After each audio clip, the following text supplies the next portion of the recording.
welcome to another episode of The Cellcast. Reactions. Joining me today is a man who's feeling a little magical. Welcome, Jacob. Hola, señor. Man, No hablo español en inglés, por favor.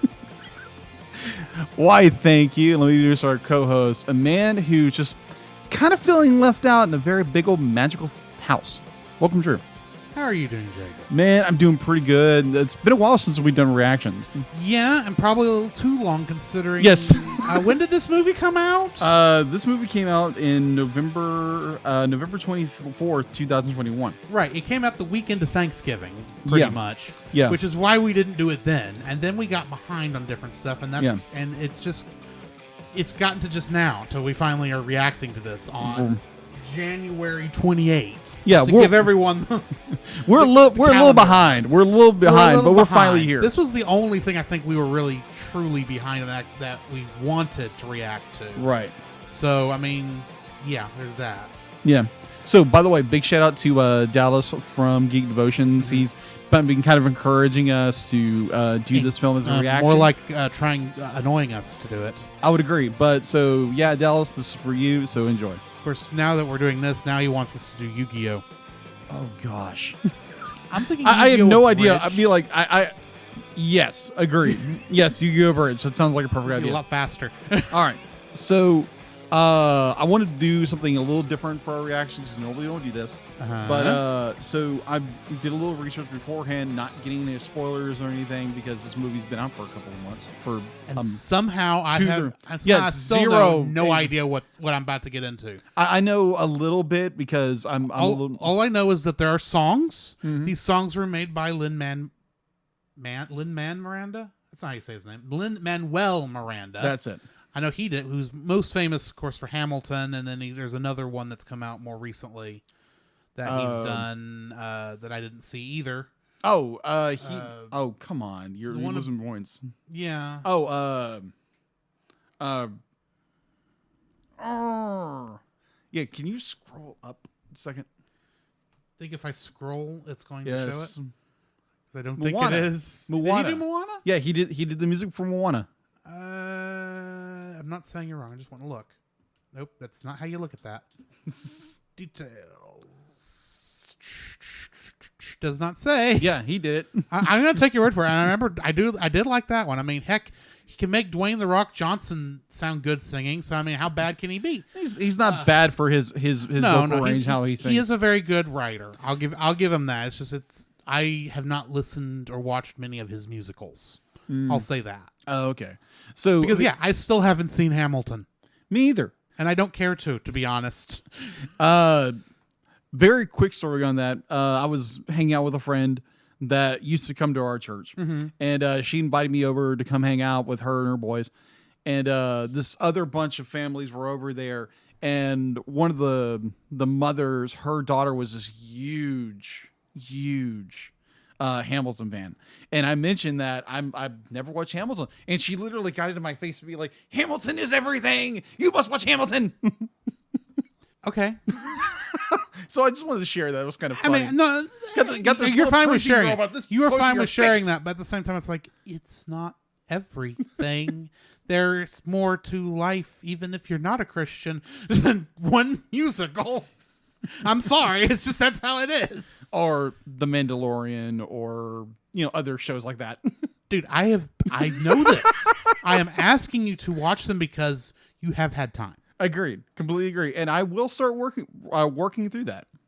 But eventually, that especially after last night's episode. Now that I finally watched it, it was good. Okay, gotcha. All right. So let's get back to the topic at hand. Yes, back to Encanto. Back in Encanto. Or Encanto. Yeah, however you pronounce it. Or Enchanto. I don't know. All right, so actually, there's no H, so I can't say Enchanto. So we will find out watching this film, because both of us have not watched this film yet. Yeah, neither one of us watched this film yet. I don't speak a lick of Spanish, so I don't even know what the word Encanto means. Does any of your notes say what the word means? No, I didn't go to do notes because notes is going to give me spoilers on the movie. What does the word Encanto mean? Google. It means nice to meet you. Nice to meet you. Okay. Encanto.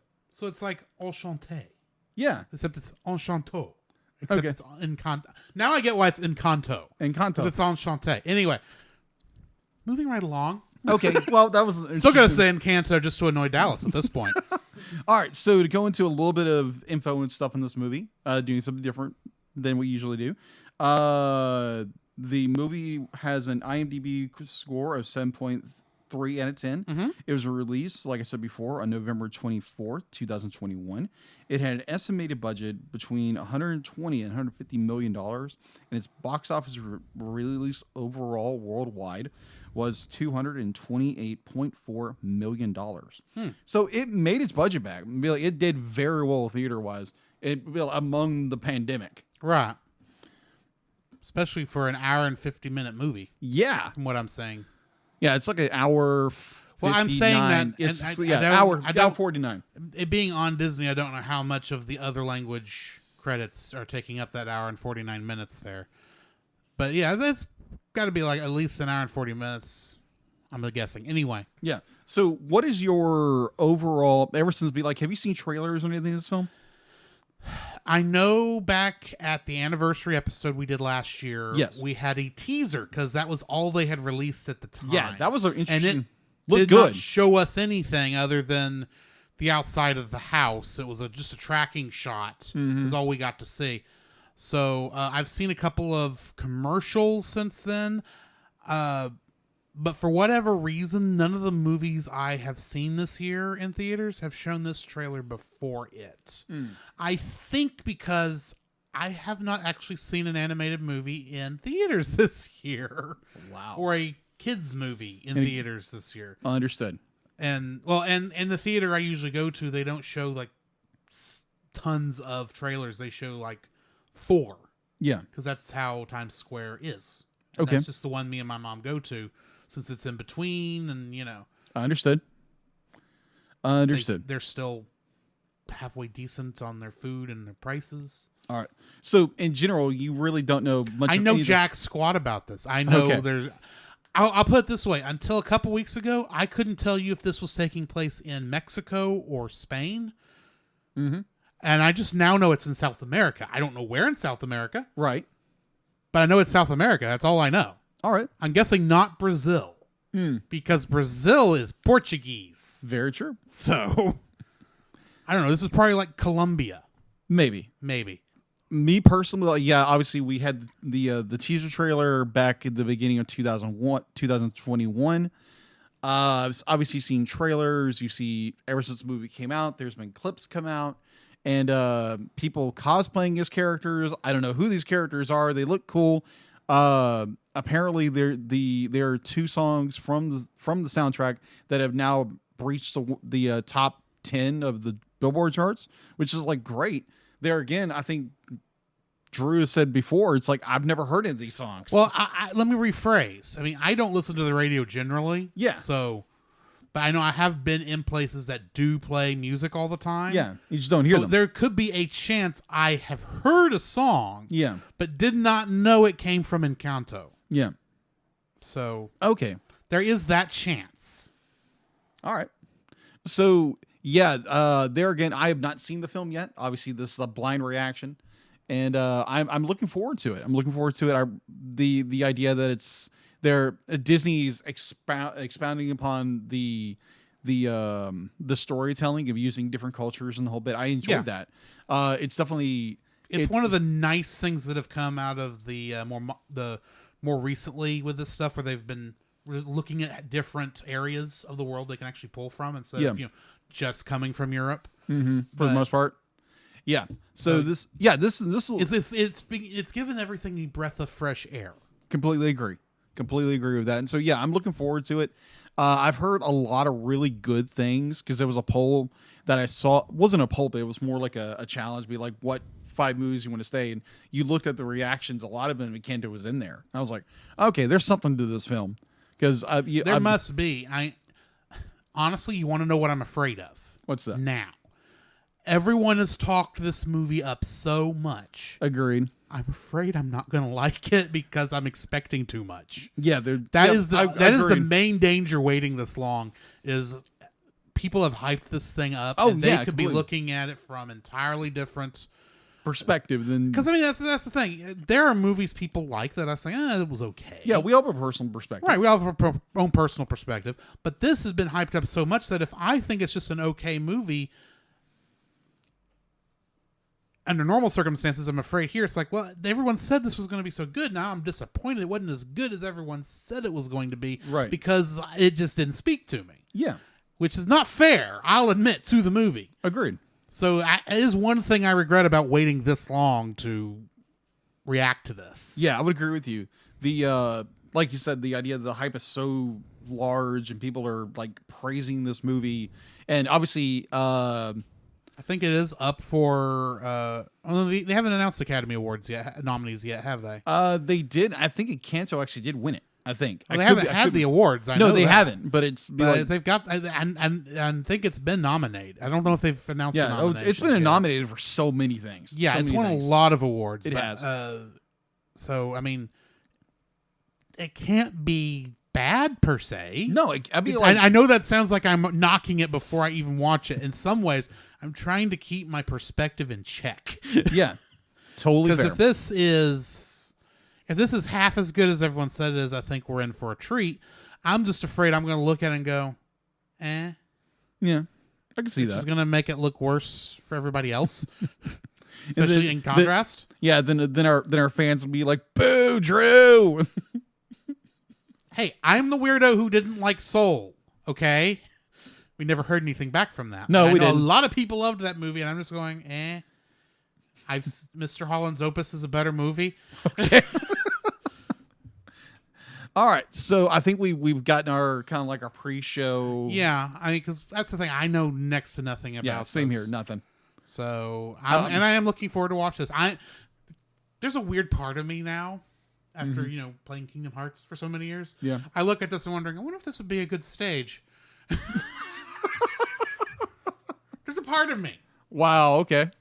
All right. So I guess we'll catch you on the other side. We'll catch you on the other side after we watch the movie, and we'll see you then. All right. This podcast is a proud member of Culture Box. Whether you enjoy geeky reviews, comedy, or original fiction, you can open up the Culture Box and find something excellent for your soul. Point your web browser to culturebox.media. This show is a part of Pop Americana. For more great shows like this one, please check the link in the episode description. So we just finished watching Encanto on Disney Plus. I think in some places actually still in theaters because I not around here. It's not. Not unless you want to go in the middle of the day. That is true. I did look. I was curious. All right. So either way, we just finished watching Encanto on Disney Plus. Yes. Over in Studio B.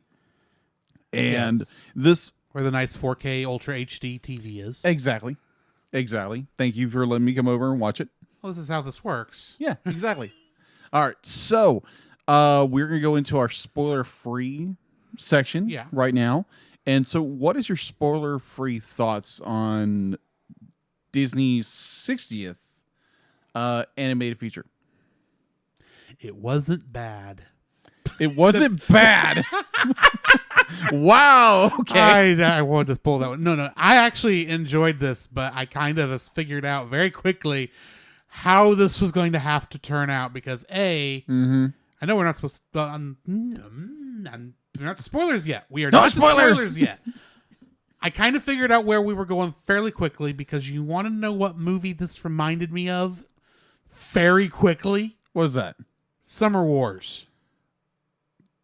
Indeed. I recognize that pattern. Yeah. Yeah, it was very much that. Admittedly, Summer Wars was not about, figuring out who in the family was causing the issue and how you're going to stop the magic or anything. Mm-hmm. It was like the family needs to come together, which kind of is what this is talking about, is pretty much family coming together instead of holding each other at arm's length, which is what they had been doing.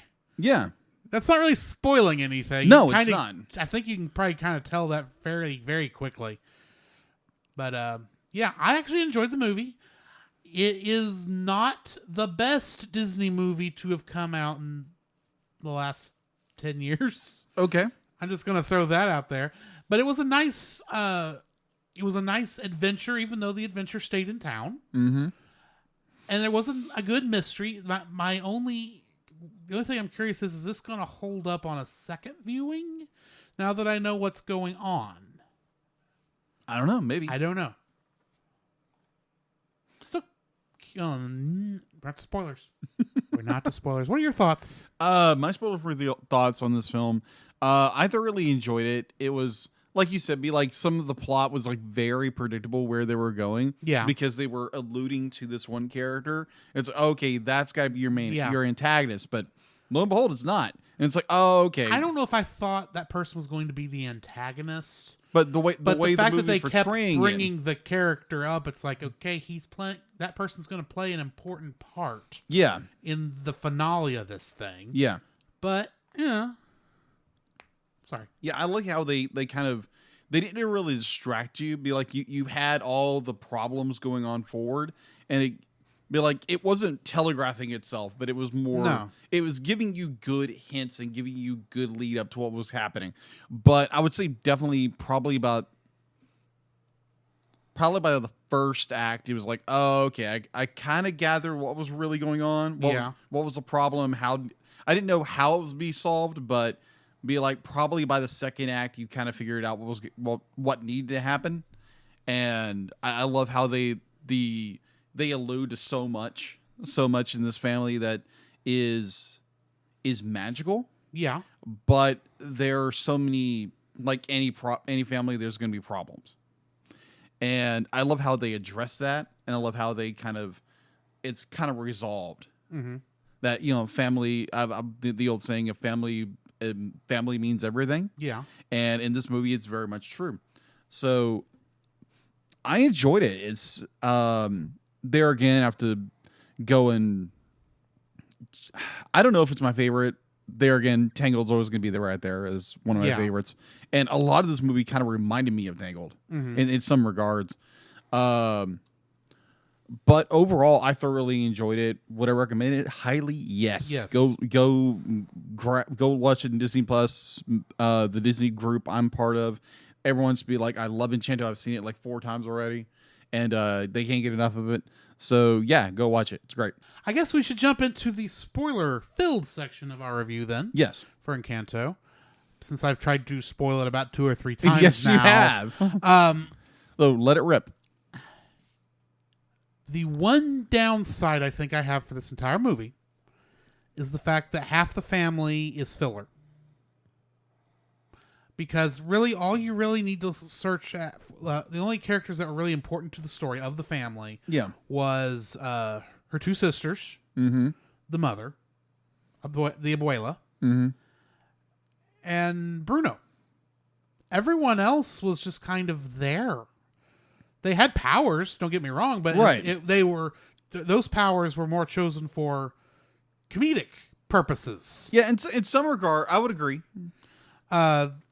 It's not that it's a bad thing. Of course, I'm referring to storyline-wise. Yeah. In the world, there's probably more that's helpful with. Have no idea what a person whose emotions affect the weather how that's going to help, but whichever. And admittedly, you needed Antonio there too because kind of your lead up. Yeah, it gets the lead up and it gives you a little bit of tension there at the very beginning. It's like which is laid out perfectly, and it does, and that was a good way to show back and forth what actually happened with Mirabelle's ceremony. Yeah, when it kind of went poo poo. Yeah, it didn't go too well. The door literally dissolved in sand. Ironically, ironically. And I guess how this magic works is more. It looks like it's sand. I mean, okay, so I think I'm not wrong in saying the initial cause of the issue with the family is Abuela, because she was holding on and trying to run it, keep everything perfect. Yeah, I would agree. She was holding on too much, and that's what was and it was pretty much causing every member of the family to be stressed. Yeah, and that stress is what caused the fractures to begin with. So Mirabelle essentially becoming the glue to hold the family together. Pretty much. was going to happen eventually. Now, why that? That's what I'm looking for. Why that came together as or that showed as her not getting a gift. I'm not entirely sure. And admittedly, the candle didn't come back, but that's because I guess the candle. I mean, she pretty much became the candle, I guess. Yeah. But it's hard. I'm not sure, and I'm still curious. Does she have her own room now besides the nursery? Can you imagine having to grow up in the nursery your whole life? Yeah, and like the idea that how Mirabelle she's almost like isolated from everybody else because everybody else just has these special gifts, these powers, and she's the Muggle of the bunch. To use a Harry Potter reference, that she's everybody's telling her you're just in the Muggle. way. She's the squib. Yeah, she is. You're right. That's the actual term there, squib. Yeah, she's more the squib of the family. She's not magical, and everybody's telling her get out of the way. They keep telling her she's in the way. Now, I've heard some people talk about this, and they say how they're being down on her or kind of treating her as the pariah of the family because she doesn't have powers. That's, from what I'm seeing, that's not what's going on. Yeah, what's going on is that they are scared of her, even if they don't know why they're scared. They know Abuela is scared of her.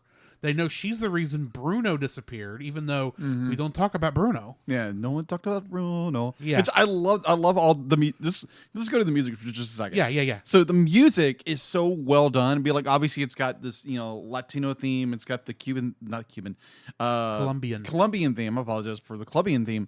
And it's just like it's got the rhythm and the beat and everything. It's so wonderful to listen to. And I'll definitely be selecting the soundtrack for my playlist, but it's just like it was so enjoyable to listen to, and it obviously you had the I Want More song that for Mirabelle, and then like all the other characters had their I Want More songs, which is like unheard of in most. But the thing is, that was really what was affecting, was they all wanted more than the perfect little life that had been set before them. They wanted to expand and to grow. Yeah. And they all felt like they were stuck on this one path. And they had to play their part perfectly. Otherwise, they're a failure. And the fact that Mirabelle, getting back to where I was a minute ago, the fact that Mirabelle doesn't have a gift means they don't know what to do with her. Yeah. And that in some way means that they don't feel like she's helping the family. She's just the freeloader, so to speak. Yeah. That makes sense. I don't think anyone actually thinks that of her, but there's that feeling. It's like, well, there's Mirabelle. She's the black sheep of the family. Kind of. Yeah. But, along with that Bruno guy who ran off, even though we kind of loved him, but he's gone. So, like, yeah. And every single prophecy he gave us was just terrible. Terrible. It's like, that he didn't do that. He's just the one who had to tell you. It's like the prophets in the Bible. He always had to tell the bad news. Yeah, they never really came. It wasn't his fault. It's probably yours. You're probably the one who wasn't feeding your fish. Probably, but I love how they kind of they do this. What's the word? Almost like a distraction. It's like, Bruno's the problem. Like, Bruno's got to be the problem, but ultimately it's not Bruno. Bruno was more like he had this overwhelming weight that he wasn't good enough, just like everybody else in this film. Yeah, there again, it's a broken family. It broke him before it did anybody else, because the Abuela forced him to see why Mirabelle didn't get a gift, and he saw what was going to happen. Yeah, but the thing was, he saw it out of order. Yeah, like he said, and he knew it could go either way. Ironically, it went both ways. It did. And that's what's confusing about that, because it's like, it's going to break. Your phrase either going to break the house and the family apart, or it's going to be whole. And you're looking at it and going, it kind of goes both. It's both, because the house is destroyed in like the climax of the story, and then the whole town comes together to help rebuild the house, and it's Mirabelle who actually is the one who brings the magic back. Yeah. Because she's the glue of the family. Exactly. Once she brought everyone back together, everything, the magic came back together. Yeah, everything sorted itself back out, because the problem was not Mirabelle. Even though they kept saying she was the cause of all this problem, it wasn't her. She was actually just the one who She's trying to fix it, and of course, it has to get worse before it can get better. Oh yeah, because I mean, you've cleaned a house, cleaned your place before. It Yeah. always gets dirtier while you're cleaning until finally you hit that breakover point and stuff finally starts getting put back where it's supposed to go. oh yeah. So I mean, it's that certain thing. She's literally cleaning house, Mm-hmm. and it had to get broken first before they could bring it back together because she had to get all, whether she realized it or not, she had to address the central problem Agreed. that was causing all this, and that was the fact that everyone was trying to be good enough for Abuela, and none of them could do it because she was so worried about everything, falling apart, that she had high expectations for everybody. And literally everything was falling apart. I mean, she had an arranged marriage set up for her perfect little grandchild. Yeah. That the girl didn't want. No, she'd be like... I've never seen someone so happy to have a cactus. Yeah. And the fact would be like, it was more like the other sister be like, she was in love with the guy. Yeah. But it was how do you pronounce it? Bovela? The grandmother. Abuela. Yeah, the abuela was just she was so domineering over everything that she just be like, she didn't quite see everything. She was so blinded by... She was so focused on the goal of keeping the family and the town and the Encanto in general safe, that she actually missed that it was falling apart because no one was happy. Yeah, because everyone, again, they had all that weight on their shoulders. And that's really shown off in Luisa's song. Her song. That was so good. Yeah, because she is, of course, she is the strongest one in the family. Yeah. Literally. Yeah. She feels the weight on her shoulders 24/7. Yeah. So, of course, when stuff starts looking like it's falling apart, it's her eye that's twitching. Yeah. She's nervous. It's like, 'cause she recognizes something's happening. It's going to be my job to keep everyone together, keep everything, be the strong one for the family.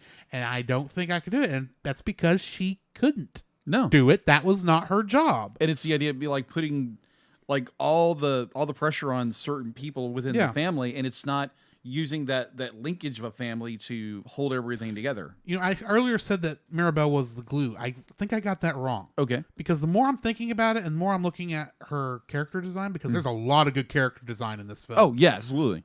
But all over her dress are these strings of yarn. Yeah. Which is her thing. Because she is the yarn that's going to hold the tapestry of her family together. I gotcha. That's why that's a focus on her. Yeah. I think. Anyway, sorry, I just thought that's a really good observation. Yeah. And admittedly, it's when Abuela realizes where she's gone, it's because she sees that one little bit of string hanging on the on that stick, and she realizes that's the way she went because the string was broken. Yeah. And the string had to be repaired. Very true. That also reminds me of a certain movie. movie. It could only be repaired where the miracles happened in the first place. Anyway, was that the river? That also reminds me of Your Name.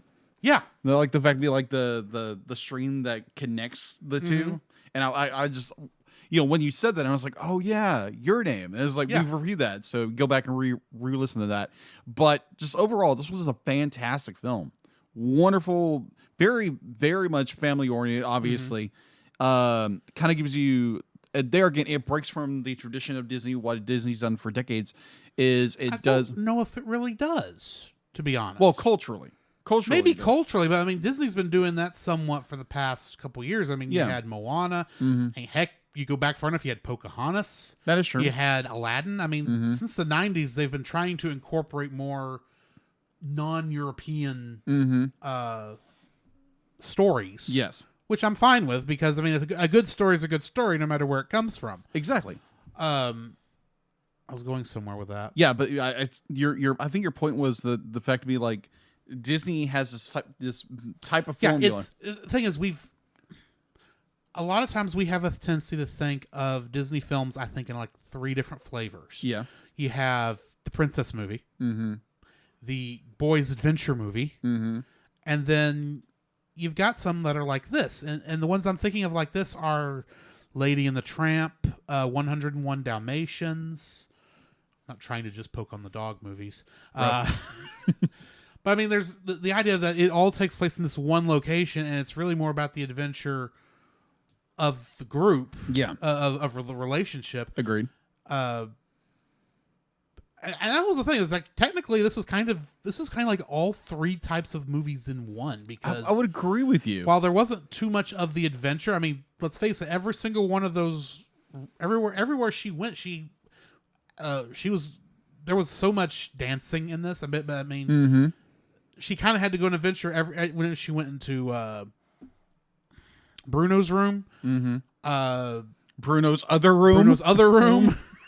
In the bowels of the house. Oh my gosh. Of Casita. Yeah. When she was chasing after Luisa. And for crying out loud, in Isabella's room. Isabella's room. Sorry. I'll use the right Isabella. word. Isabella. Not Isabella. Isabella. I will use the right terms. Dallas.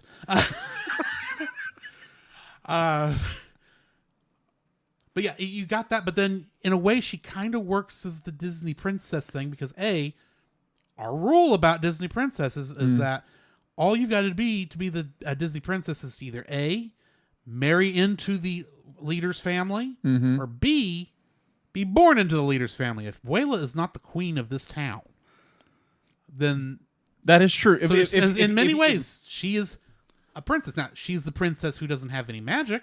Right. But yet because her best friend, Antonio, can talk to the animals. Yeah. She has lots of animal help. That is true. And also that toucan is the smartest and funniest character in this whole thing. I would agree. Despite the fact we never have to hear him talk. Yeah, and also the house. Too bad they didn't give Alan Tudyk the role. Oh my, I wouldn't be surprised if he was the toucan. It wouldn't surprise me at all. Either. Also, the fact to be like the idea that she had the house too. The house. Yeah, the house would like enchanted, be like it did everything she asked it to do. Yeah. It was almost her the animal friend also, except it was the entire house. Yeah, which was like and there again, you do have an adventure story. Yeah. But it's isolated within the house, and it's such an enchanted house. It's just so unique. And it's not about, finding true love. Yeah. Like a princess movie would be. It's not about high flying adventure like the other movies would be. It's like The Third. Where it's about coming together as family, as close relationships. So it's literally all three flavors of Disney in one movie. So it's Neapolitan. This is Disney Neapolitan. I'm not sure that is 100% what I want, right? Admittedly, but I do appreciate it and I do enjoy it. Right. There's still a part of me that kind of just wants to go back to the first Wreck-It Ralph. Anyway.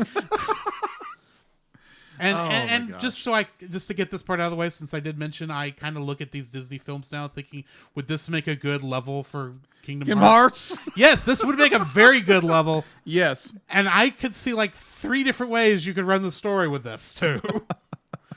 Oh my gosh! So let's talk for a second about Bruno, because no one talks about Bruno. Yeah, you don't talk about Bruno. No, of course not. So we're going to talk about now Bruno. We have to talk about Bruno.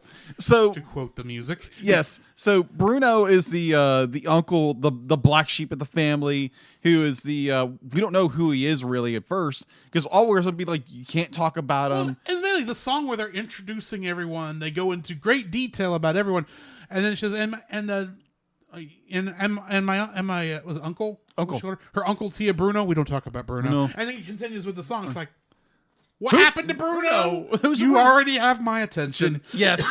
Something's wrong with Bruno. He is either A, the villain, B, the villain, or C, he's actually going to be the villain. He's going to have to turn himself around. Yeah.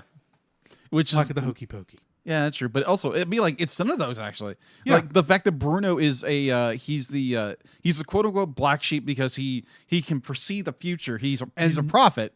And none of the futures he sees is what anybody wants to see. Exactly. So they don't like him. They don't like him because he foretells bad things are happening. And then they blame him for the bad things. When it's like, he even points out when he finally is explaining the prophecies at the end. Yeah. Like, yeah, I said it was going to rain on your wedding day because you were nervous and sweating. Yeah. And you have the power to control the weather. weather. So when you get nervous, we clearly see that it rains around you, which is why it rained on your wedding day. Exactly. It isn't ironic, don't you think? Yeah. But yeah, it's just like Bruno's just he's like, I don't know, I wouldn't call him a hermit. He's a man. Oh, he's a hermit. Yeah, he's a hermit. He has been in the walls of that house too long. And his only friends are rats. Which is a good thing, because they're able to at least go grab Antonio when they need to get something done. Yeah. It's like, oh yeah, the rats told me everything. And it was one of those things where I'm sitting there and I go, of course!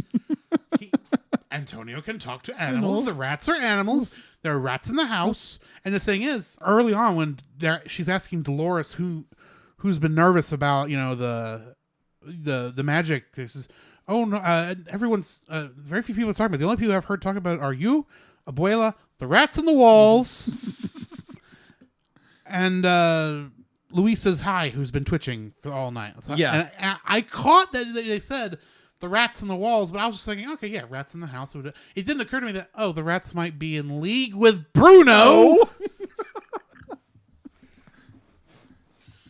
Ay. Yeah. And the fact that this movie really doesn't have a villain, it does in a way, but it's more like the brokenness of the family. There's not an antagonist. There's not an antagonist. There is an antagonist force, which is the slow breaking up of the family. Yeah. Because the magic, if everything had continued the way it was, if Mirabelle was unsuccessful in bringing everyone back together, the family would be broke up after this point. Yeah. They would probably be moving out, not just away from Encanto, they'd be probably moving all over Colombia, getting into more trouble, because, why would you stay in town if you couldn't do anything about it? Yeah, it's literally you no longer have any magic. But slowly, that family, if the family had stayed there without being able to get the magic back, they would slowly become the villain, the most hated people in town, because, hey, we had all this great stuff back when you people had magic, but you had to go and lose it because you can't love each other. Yeah. Once again, I can see great many Kingdom Hearts things involved in this. I can see the Heartless getting involved. Oh, yes. And breaking the family slowly apart. Anyway. Yeah. So it's like overall, in general, this is an amazing film. Yeah. It's a wonderful film. There again, it's Disney. It's going to be family friendly. I did notice there was blood in this movie. Yeah, that was for a Disney film. I was like, what the heck? That was a first. Because I'm trying to think, has blood ever happened in a Disney movie before this? The only thing I could think of was with Tangled, when Flynn Rider cut his hand on the rock and be like, you saw the cut, but you didn't see blood. Right. No, you actually do see blood in her cut. Yeah. In this movie, when she first realizes the house is breaking apart and she picks up the roof tile and it cuts her. Yeah. So, yeah, it's like, okay, yeah, there is actually blood. Yeah. Interesting. How did the house heal itself that fast? I knew it was going to because, writing. Right. But it's like, there should be a crack at least somewhere. Mm-hmm. Especially if Casita is really trying to help her. Mm-hmm. But anyway. Yeah. So overall, be like, what... I know we don't ranking on... No. But do you recommend the film? Yeah, I recommend the film. Yeah, highly recommend so. Yeah, I will say that I think I would put this above Ralph Breaks the Internet. I think it was better than that one, and but I think that's the only one I'm going to rate below this one. Ooh, I honestly I don't know right now, because admittedly, I'm thinking within the last 10 years.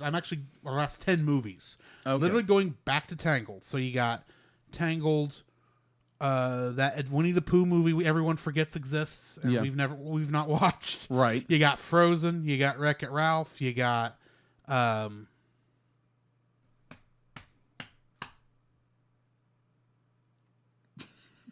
It's all right.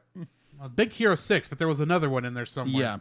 Anyway. Yeah. Between all them, the only one I'm looking at that's this was not as good is Ralph Breaks the Internet. Okay. Yeah, there again, I don't know where to put this movie in the general Disney, ranking system. But But overall, I thoroughly enjoyed it. It had great music. It had a great story. It had some very good little detours and what's the word I'm looking for? At different avenues, they kind of direct you to go down just to give you diversion, like what's really going on. Be like, oh, it's Bruno because Bruno does everything bad. And I love that little diversionary story and get down to the heart of the story. And I really enjoyed this film. And I can't wait to actually own this in a physical media. And I'll probably watch it again on Disney Plus. Okay. This is where we watched it. Yeah. Other than that, I think that's where we're going to end it tonight. Yeah. So in the meantime, this has been Drew. This is Jacob. And we'll catch you in the next frame.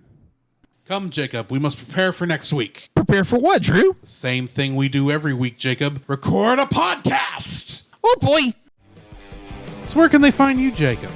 You can find me on Facebook at Jacob B. Heron. Also on Facebook at Jacob's Daily Art Corner, where I try to draw each and every day. I don't get to it as often as I like, but join me there. Also, you can find me on Instagram at Jacob B. Heron, on Twitter at Jacob Heron, and Letterboxd at Jacob Heron. So where can they find you, Drew? You can also follow me on Letterboxd at GGeorge759, Facebook as Drew Dodgen, my Facebook page where you can see pictures I've taken at Drew's Photo Bin. You can also follow me on Twitter at GGeorge759. You can email us at thecellcastpodcast@gmail.com. You can also follow us on Twitter at cast_cell. You can follow us on Twitch at twitch.tv/thecellcastgaming. You can also follow us on YouTube at Cellcast. Listen to our podcast on Apple Podcasts, Google Play Podcasts, Stitcher, Spotify, and your favorite podcast directory. You can also listen to us on the Movie of the Week podcast with Jim Heron, where we talk about live-action movies. And remember, Cell is a single L.